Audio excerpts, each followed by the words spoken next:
મિત્રો આપણી Gujarat studies YouTube ચેનલમાં ફરી એક નવા વિડીયોમાં આપનું હાર્દિક સ્વાગત કરું છું. તો ફરી મિત્રો આજના વિડીયોમાં આપણે આજે એક નવી ભરતીની વાત કરવાના છે, જેની હાલમાં 6715 જેટલી જગ્યા ઉપર ભરતી નોટિફિકેશન જાહેર થઈ ગયું છે. ઓલરેડી ફોર્મ ભરવાના 1 જુલાઈથી સ્ટાર્ટ થઈ ગયેલા છે. આજે લગભગ હું જ્યારે વિડીયો રેકોર્ડ કરી રહ્યો છું એ 3 જુલાઈ રાત્રે હું વિડીયો રેકોર્ડ કરી રહ્યો છું.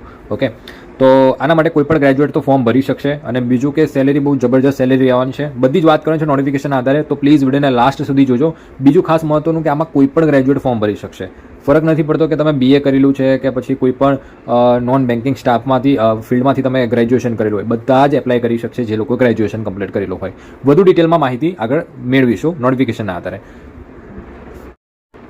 તો મિત્રો અહીંયા સ્ક્રીન ઉપર તમે જોઈ શકો છો કે આ જે રિક્રુટમેન્ટ આવેલી છે એ ભરતી કન્ડક્ટ કોણ કરે છે. પહેલાં તો એ તમને ખ્યાલ હોવી જોઈએ કે આની ભરતી છે એ IBPS કન્ડક્ટ કરે છે. તમને ખ્યાલ હશે IBPS ઘણી બધી અલગ અલગ ભરતીઓ કન્ડક્ટ કરતું હોય છે, જેમ કે IBPS ગ્રામીણ બેંક છે, IBPS PO છે, IBPS ક્લર્કની છે, રાઈટ. પછી આ ભરતીઓ IBPS દ્વારા કન્ડક્ટ કરવામાં આવતી હોય છે. હવે મિત્રો એ વાત જવા દો, આપણે વાત કરી ઇમ્પોર્ટન્ટ ડેટ્સની કે ફોર્મ ભરવાનું ક્યારથી સ્ટાર્ટ થાય છે વગેરે વગેરે શું છે પ્રોસેસ. તો મિત્રો 1 જુલાઈથી ફોર્મ ભરવાના ઓલરેડી સ્ટાર્ટ થઈ ગયેલા છે. 21 જુલાઈ ફોર્મ ભરવા માટેની છેલ્લી તારીખ છે. જ્યારે મિત્રો 2025નું નોટિફિકેશન આવ્યું હતું સેમ ડેટ હતી મિત્રો, સેમ ડેટ. ના મહિનો આખો પાછો છે, ના તારીખ આગી પાછી છે. ફોર્મ ભરવાની તારીખ પણ ગયા વર્ષે 21 જુલાઈએ જ હતી અને ફોર્મ ભરવાની શરૂઆત પણ 21 જુલાઈથી સ્ટાર્ટ થયું હતું, 1 જુલાઈથી. અને પરીક્ષાની પદ્ધતિની જે પેટર્ન આપેલી છે, મતલબ ડેટ્સ આપેલી છે, મહિનો આપેલો છે, એ પણ મિત્રો સેમ ટુ સેમ હતું. ઓકે, તો તમારે ચેક કરવું હોય તો 2025ની નોટિફિકેશન જોઈ લેજો. આ તો જસ્ટ વાત કરું છું, બાકી એનો કોઈ મતલબ નથી. સમજાવવા એ માગું છું કે આ બધી ભરતીઓ રેગ્યુલર હર વર્ષે આવતી હોય છે. ઓકે, તમને એક વાત બીજી જણાવું કે મિત્રો જે પણ લોકો બેન્કિંગ એક્ઝામની ખાસ કરીને તૈયારી કરે છે ને, તો એ લોકોની હર વર્ષે જે એક્ઝામ છે ને મિત્રો જૂન જુલાઈમાં તમને મોસ્ટલી જોવા મળતી હોય છે. હવે નેક્સ્ટ 2027માં પણ ભરતી આવવાની છે ડેફિનેટલી, ઇલેક્શન હોય કે ના હોય. આ બધી ભરતીઓ રેગ્યુલર આવે છે, હર વર્ષે આવે છે. ઓકે, જેમ GPSC UPSCની ભરતી આવે છે એવી રીતે બેન્કિંગમાં પણ આ બધી ભરતી હર વર્ષે આવે છે. ક્યારે આવે છે તો તમારે આખા વર્ષમાં જોવાની જરૂર નથી કે બેંકની ભરતી ક્યારે આવશે. જ્યારે 6ઠ્ઠો મહિનો 7મો મહિનો હોય ને ત્યારથી સર્ચ કરવાનું શરૂ કરી દેવાનું, ત્યારે કોઈક ને કોઈ ભરતી તો હશે જ, બરાબર. લગભગ પાંચમા મહિનાથી તમે સ્ટાર્ટ કરી શકો, કેમ કે SBI 1-2 મહિના વહેલા પણ ભરતી કરી દેતું હોય છે. ઓકે, અને એપ્રેન્ટિસની ભરતી હોય તો એપ્રેન્ટિસની તો કોઈ ફિક્સ હોતું નથી, તો પણ એ લોકો પણ મિડ યરથી સ્ટાર્ટ કરતા હોય છે. અત્યારે હાલમાં તમે રિસન્ટલી તમે જોયું હશે કે આની પહેલાં SBIની ભરતી ગઈ વગેરે વગેરે. ચલો એ વાત અલગ છે. આ તો જસ્ટ તમને માહિતી આપું છું કે આ બધી ભરતીઓ મિડ યરમાં આવતી હોય છે. ત્યાર પછી મિત્રો ખાસ કરીને બેન્કિંગ એક્ઝામની મને વાત એ ગમે છે કે આનું લોકોનું સિલેક્શન પ્રોસેસ હોય છે ને બહુ જ સુપરફાસ્ટ હોય છે. ઓકે, બહુ સુપરફાસ્ટ. તમે જોઈ શકો મિત્રો કે ઓગસ્ટમાં તો તમારી એક્ઝામ લેવાના છે. તમે જોઈ શકો કે ડાઉનલોડ કોલ લેટર પ્રિલિમિનરી પ્રિલિમના એક્ઝામ છે એ ઓગસ્ટમાં તમારા લેવાશે, મતલબ ડાઉનલોડ કરી શકશો. અને ઓગસ્ટમાં તમારી પ્રિલિમિનરી એક્ઝામ છે અને એનું રિઝલ્ટ પણ તમે જોઈ શકો, result of online preliminary exam એ પણ સપ્ટેમ્બરમાં. બધું એક મહિનાના ગેપમાં તમને આ બધું જ મળી જશે. ઓકે, 1 મહિનો પૂરો થશે જ્યારે 21 તારીખ પૂરી થશે એવું તરત તમારા ડાઉનલોડ કોલ લેટર આવી જશે. પછી કોલ લેટર ઓગસ્ટમાં છે, એક્ઝામ ઓગસ્ટમાં છે અને સપ્ટેમ્બરમાં તો તમારું રિઝલ્ટ આવી જશે. સપ્ટેમ્બરમાં જેવું રિઝલ્ટ આવ્યું નથી અને ઓક્ટોબરમાં તો તમારે મીન્સ લઈ લેશે. મીન્સ પૂરી થઈ નથી અને નવેમ્બરમાં તો રિઝલ્ટ આપી દેશે. લો પૂરું. પછી આમાં ઇન્ટરવ્યૂ પણ હોય છે, પર્સનલ ટેસ્ટ, એટલે કે ઓફિસર લેવલની ભરતી છે મિત્રો. તો લગભગ 80,000 થી 90,000 આની બાજુ સેલેરી છે. અત્યારે તો 8 પે કમિશન લાગુ થઈ જશે, તો એવું જ આનો સેલેરી જે છે, આની સેલેરી છે એ 1.5 લાખની આજુબાજુ, મતલબ 1.5 લાખથી ઓછી સેલેરી તમને જોવા મળશે. ઓકે, ઓફિસર લેવલે આ ભરતી છે. તો ઇન્ટરવ્યૂ પણ નવેમ્બર 2026માં તો ભરતી પૂરી. Okay, conduct interview November December અને પ્રોવિઝનલ એલોટમેન્ટ 2027 જાન્યુઆરીમાં તો તમારી પાસે નોકરી હશે. ઓકે, તો બહુ સુપર ફાસ્ટ સિલેક્શન પ્રોસેસ. 6 મહિનામાં તો આખું તમને પોસ્ટિંગ એ મળી જશે અને ફેબ્રુઆરીથી તમારી પહેલી સેલેરી પણ આવવા લાગશે, 70-80,000. ઓકે, હવે આ વખતે મિત્રો IBPSમાં જે બેંકે પાર્ટિસિપેટ કરેલું છે એ આ બેંકો છે, જેમાં તમે જોઈ શકો કે ફ્યુચરમાં તમે બેંક ઓફ બરોડામાં પ્રોબેશનરી ઓફિસર બની શકો છો. કેનેરા બેંકમાં તમારું પોસ્ટિંગ થઈ શકે, ઇન્ડિયન ઓવરસીઝમાં, યુકો બેંકમાં, પછી બેંક ઓફ ઇન્ડિયા છે, સેન્ટ્રલ બેંક ઓફ ઇન્ડિયા છે, પંજાબ નેશનલ બેંક છે, યુનિયન બેંક ઓફ ઇન્ડિયા છે, bank of Maharashtra, Indian bank છે, પંજાબ એન્ડ સિંધ બેંક છે. ઓકે, આ બધી જ ગવર્મેન્ટ સેન્ટ્રલ ગવર્મેન્ટના અંડરમાં આવે છે બધી જ ભરતી બેંકો. અને આ બધી જ બેંકો માટે POની પોસ્ટ ઉપર વેકેન્સી છે. PO પ્રોબેશનરી ઓફિસર, મેનેજર લેવલની પોસ્ટ કહી શકાય આપણે. અને સેલેરીની વાત કરીએ તો મિત્રો અહીંયા તમે વાંચી શકો પ્રોબેશનરી ઓફિસર અને મેનેજમેન્ટ ટ્રેનિંગ. ઓકે, કહી શકાય 48,480 બેઝિક પે છે મિત્રો. પરંતુ આમાં જેવું તમારું HRA, DA, TA પછી સરકારી જે પણ ભથ્થાઓ છે, પછી એડ પે કમિશન જે લાગુ પડશે, તમને ખબર હશે કે સરકારે કેન્દ્ર સરકારમાં સૌથી પહેલાં તમને આ લાગુ જોવા મળશે. ઓકે, તો તમારી ઓલમોસ્ટ જે સેલેરી છે આમાં પણ એડ કરશો ને મિત્રો, ખાલી HRA DA TA, તો પણ ઓલમોસ્ટ તમારી 80,000ની આજુબાજુ સેલેરી બની જશે. અને જેવું એડ પે કમિશન લાગુ પડશે, ઓકે, એડ પે કમિશન જેવું લાગુ પડશે, લગભગ તમારી 1,20,000 30,000ની આજુબાજુ તમારી સેલેરી પહોંચી જશે. ઓકે, અંદાજે કહું છું. ઓકે, બાકી એ લોકોનો જે સેલેરીનો ક્રાઇટેરિયા હોય છે એ પ્રમાણે એડ કરતા હોય છે, પણ એટલી આજુબાજુ 1 લાખ પ્લસ તો સેલેરી બનશે જ. ઓકે, પ્રોબેશનરી ઓફિસરમાં. આ વાત હતી મિત્રો ઇમ્પોર્ટન્ટ ડેટ્સ અને કહી શકાય કે સેલેરી વિશે. રાઈટ, આગળ વાત કરીએ મિત્રો કે આમાં ફોર્મ કોણ ભરી શકશે. તો મેં તમને કીધું એ પ્રમાણે કે કોઈ પણ ગ્રેજ્યુએટ હશે આનું ફોર્મ ભરી શકશે. લાસ્ટ સેમેસ્ટરના કેન્ડિડેટ ફોર્મ ભરી શકશે કે નહીં એ લોકોનો પ્રશ્ન હોય છે, તો એની પણ આપણે ડિસ્કશન કરી લઈએ. તો મિત્રો એજ્યુકેશન ક્વોલિફિકેશનમાં તમે વાંચી શકો કે graduate degree in any discipline from university. Okay, એટલે કે કોઈ પણ ગ્રેજ્યુએટ હોય એ ફોર્મ ભરી શકશે. And graduate register and indicate the percentage of marks obtained in graduation while registration online. એટલે કે તમારે ઓનલાઈન ફોર્મ ભરો ત્યારે પર્સન્ટેજ છે, એક્યુરેટ પર્સન્ટેજ છે એ નાખવાના રહેશે જે પ્રમાણે તમારા થતા હોય એ પ્રમાણે. ઓકે, અને બીજી કે જે લોકો લાસ્ટ સેમેસ્ટરના ફોર્મ ભરી શકશે કે નહીં, તો અહીંયા તમે વાંચી શકો કે ક્યાંય મેન્શન નથી કરેલું કે લાસ્ટ એલિજિબલ છે. ઓકે, અહીંયા સ્પેસિફિકલી તમે વાંચી શકો કે કોઈ પણ ગ્રેજ્યુએટ હોય એ ફોર્મ ભરી શકશે.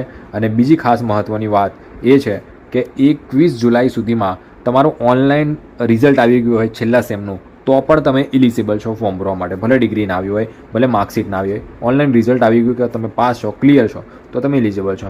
અને પર્સન્ટેજનો કેલ્ક્યુલેશનનો જે ક્રાઇટેરિયા છે મિત્રો એ તમે જોઈ શકો કે કઈ પ્રમાણે પર્સન્ટેજ છે, CGPA હોય તો એ પ્રમાણેનો જે ક્રાઇટેરિયા છે એ પ્રમાણે તમારે કન્વર્ટ કરીને પર્સન્ટેજ એડ કરવાના રહેતા હોય છે. ઓકે, તો જે લોકોને ફોર્મ ના ભરતા ફાવે તો નંબર આપેલો છે, એ નંબર ઉપર તમે વોટ્સઅપ મેસેજ કરી શકશો. તમને બધું જ ફોર્મ છે એક્યુરેટ, કરેક્ટ, સાચું અને માહિતી જે પ્રમાણે એક્યુરેટ હોય છે કે જે પ્રમાણેની માંગતા હોય છે ભરતીમાં એ પ્રમાણેની ડિટેલ્સ આપણે કમ્પ્લીટ ભરીને ફોર્મ ભરી આપતા હોય છે આખા ઓનલાઈન આખા ગુજરાતમાં. અત્યાર સુધીમાં લગભગ કહી શકાય કે 1,000 પ્લસ ફોર્મ ભરી દીધા છે આપણે વેરિયસ અલગ ભરતીના લઈને, કંડક્ટરથી લઈને આપણે કલેક્ટર સુધીના બધી જ ભરતીઓના ફોર્મ ભર્યો છે. ઓકે, અને ભર્યા પણ છે UPSC સુધીના. ઓકે, તો તમે કોન્ટેક્ટ કરી શકો છો બિલકુલ વોટ્સઅપ ઉપર. ઓકે, અને બીજી વાત કરીએ કે એપ્લિકેશન ફીઝની, કે આમાં ફોર્મ ભરવા માટે એપ્લિકેશન ફીસ કેટલી છે, એક્ઝામ ફી કેટલી છે. એક્ઝામ ફીની વાત કરીએ મિત્રો, તો આમાં એક્ઝામ ફી છે ને મિત્રો એ SC ST PWD કેન્ડિડેટ માટે 175 રૂપિયા ફક્ત છે.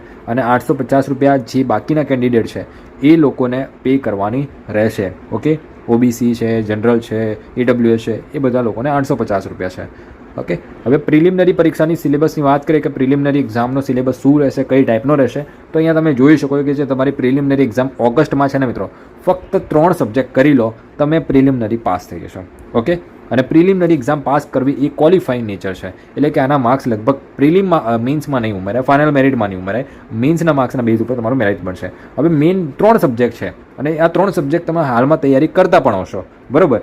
તો કયા 3 સબ્જેક્ટ છે? તો ઇંગ્લિશના 30 ક્વેશ્ચન રહેશે, 30 માર્ક્સ મળશે, બરાબર. 30 ક્વેશ્ચન 30 માર્ક્સ. 35 ક્વેશ્ચન મેથ્સના રહેશે, 30 માર્ક્સ રહેશે. 35 ક્વેશ્ચન પૂછશે પણ માર્ક્સ 30 રહેશે. 35 ક્વેશ્ચન રિઝનિંગના રહેશે પરંતુ માર્ક્સ 40 રહેશે. તો આ પ્રમાણેની પેટર્ન છે પરીક્ષાની બેન્કિંગમાં, બરાબર. 100 ક્વેશ્ચન પૂછશે અને 100 માર્ક્સ રહેશે. ઓકે, મીડિયમ ઓફ એક્ઝામ એટલે કે એનું એક્ઝામનું મીડિયમ શું રહેશે? તો ઇંગ્લિશ અને હિન્દી જ ફક્ત રહેશે. ગુજરાતીમાં તમે આની એક્ઝામ નહીં આપી શકો કેમ કે આ ઓફિશિયલ લેવલની ભરતી છે. ઓકે, બીજી વાત કરીએ મિત્રો કે દરેક સેક્શનમાં તમને 20 મિનિટનો સમય મળશે. 30 ક્વેશ્ચન ઇંગ્લિશના છે તો એના માટે સોલ્વ કરવા માટે ફક્ત 20 મિનિટ જ મળશે. 35 ક્વેશ્ચન મેથ્સના છે, 20 ક્વેશ્ચન જ મળશે. અને પ્રશ્નોનું લેવલ પણ એ પ્રમાણે હોય છે. કોઈ એટલા બધા ડિફિકલ્ટ કે બહુ હાઈ કેલ્ક્યુલેશનવાળા કે પછી બહુ કહેવાય કે બહુ ડિટેલમાં કોન્સેપ્ટ હોય એ ટાઈપના પ્રશ્નો નથી પૂછ્યા. તમે PYQ જોજો. ઓકે, ત્યાર પછી વાત કરીએ મેઇન એક્ઝામ. મેઇન એક્ઝામ છે ને કંઈક આ પ્રમાણેની છે, ઓબ્જેક્ટિવ એન્ડ ડિસ્ક્રિપ્ટિવનું કોમ્બિનેશન રહેશે મેઇન્સમાં. ઓકે, તો એ કઈ ટાઈમનું રહેશે? તો રિઝનિંગના 40 ક્વેશ્ચન હશે, 60 માર્ક્સ રહેશે. ઓકે, પછી જનરલ ઇકોનોમી છે, બેન્કિંગ અવેરનેસ છે, ફાઇનાન્શિયલ અવેરનેસ છે, એના સંબંધિત 50 ક્વેશ્ચન 60 માર્ક્સ રહેશે. ઓકે, પછી ઇંગ્લિશ લેંગ્વેજ અને ડેટા એનાલિસિસ એન્ડ ઇન્ટરપ્રિટેશન એટલે કે ડીઆઈ જે હોય છે ફક્ત 40 ક્વેશ્ચન એના 60 માર્ક્સ રહેશે, તો ડીઆઈ પૂછાય છે.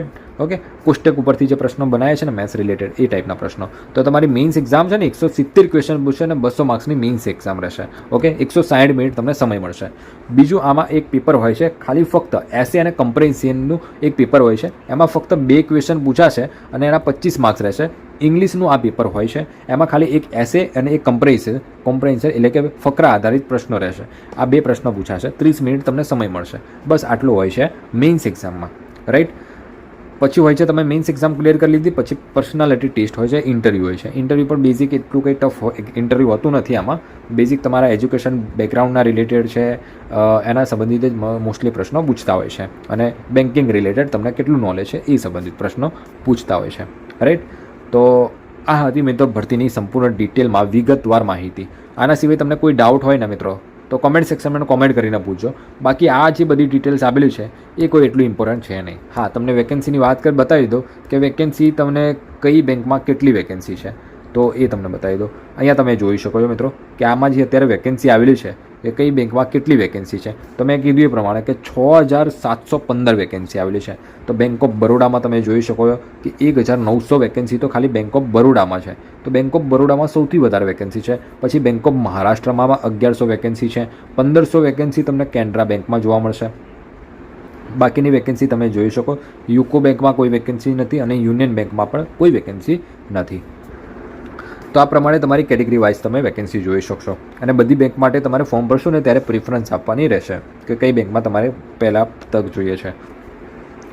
પ્રિલિમિનરી એક્ઝામ સેન્ટરની વાત કરીએ કે આપણે એક્ઝામ સેન્ટર ક્યાં રહેશે, તો ગુજરાતની વાત કરીએ તો આપણે ગુજરાતથી તમે ફોર્મ ભરો છો તો તમારું એક્ઝામ સેન્ટર છે અમદાવાદ, ગાંધીનગર, આણંદ, મહેસાણા, રાજકોટ, સુરત, બારડોલી, વડોદરા. આ બધા સેન્ટર તમને એક્ઝામ મળી રહેશે આપવા માટે, બરાબર. અને આના સિવાયના તમે કોઈ અધર જિલ્લામાંથી છો તો તમને આજુબાજુનો જે જિલ્લો હોય ત્યાં તમને ફોર્મ ભરો ત્યારે તમને પ્રિફરન્સ આપવાની હોય છે કે આમાંથી તમે કયા જિલ્લા માટે તમે એક્ઝામ આપવા કમ્ફર્ટેબલ છો. ઓકે, તો એ જિલ્લામાં તમારે સિલેક્ટ કરવાનું છે, એમાંથી તમારી એક્ઝામ આવશે ક્યાંક. ઓકે, તો આ પ્રમાણે છે. બાકી આના સિવાય કોઈ જ માહિતી આપણા કામની છે નહીં. અને આના સિવાય બીજો તમને કોઈ ડાઉટ હોય, મેં જે સમજાવ્યું આમાં ના સમજાવ્યું હોય તો કોમેન્ટ સેક્શનમાં કોમેન્ટ કરીને મિત્રો પૂછી શકો છો, બરાબર. ફોર્મ ભરવાનું ઓલરેડી સ્ટાર્ટ થઈ ગયેલા છે અને ફોર્મ ભરવાનું જ હોય તો વહેલી તકે ફોર્મ ભરી દેવું. મળે મિત્રો નેક્સ્ટ વિડીયોમાં. આજના વિડીયો પૂરતું આટલું જ રાખીએ અને તમને આવા જ પ્રકારના સરકારી ભરતીથી અપડેટ રહેવું હોય તો ચેનલ સબસ્ક્રાઈબ કરી રાખજો. આપણી જેમાં જેન્યુઅલ સરકારી ભરતીના અપડેટ તમને જોવા મળશે. મળે મિત્રો નેક્સ્ટ વિડીયોમાં.